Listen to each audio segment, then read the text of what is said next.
बड़ी चेतावनी, क्या फिर लौटेगी पाबंदियां? देश के 27 जिलों में बेकाबू हुआ कोरोना, 10% से ऊपर पहुंची संक्रमण दर। केंद्रीय स्वास्थ्य सचिव राजेश भूषण ने सभी राज्यों व केंद्र शासित प्रदेश के मुख्य सचिवों को पत्र लिखकर कहा है कि 10 राज्यों के 27 जिलों की गहन निगरानी की आवश्यकता है। अगर जरूरत पड़ती है तो पाबंदियां फिर से लागू की जाएगी। कोरोना संक्रमण एक बार फिर से बेकाबू हो रहा है। आलम यह है कि 10 राज्यों के 27 दिनों में पिछले 2 सप्ताह में संक्रमण दर में एकाएक उछाल आया है। कई जिले तो ऐसे हैं जहां पर संक्रमण दर 10% के भी ऊपर पहुंच गई है। वहीं अन्य जिलों में ये 5 से 10% के बीच है। ऐसे में केंद्र ने सभी राज्यों को चिट्ठी लिखकर चेतावनी जारी की है। साथ ही अधिक संक्रमण दर वाले 27 जिलों पर नजर बनाए रखने को कहा है।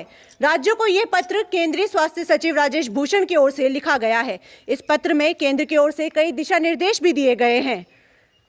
हर आवश्यक कदम उठाने पर जोर। पत्र में कहा गया है कि जिन जिलों में संक्रमण दर बेकाबू हो रही है, उन इलाकों को चयनित कर वहां पर कोरोना से बचाव के लिए कड़े कदम उठाने की आवश्यकता है।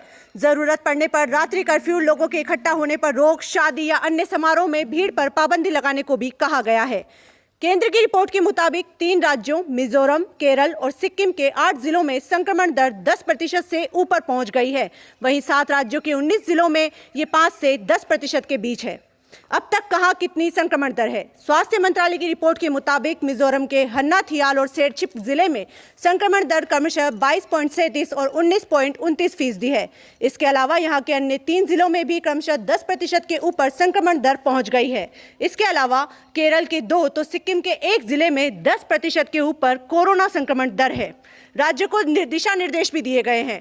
RT-PCR जांच बढ़ाने पर ध्यान दें। विदेश से आने वालों की निगरानी में कोई लापरवाही ना बरतें।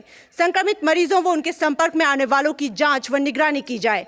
कोविड सतर्कता नियमों का सख्ती से पालन कराने के निर्देश जारी करें सभी राज्य।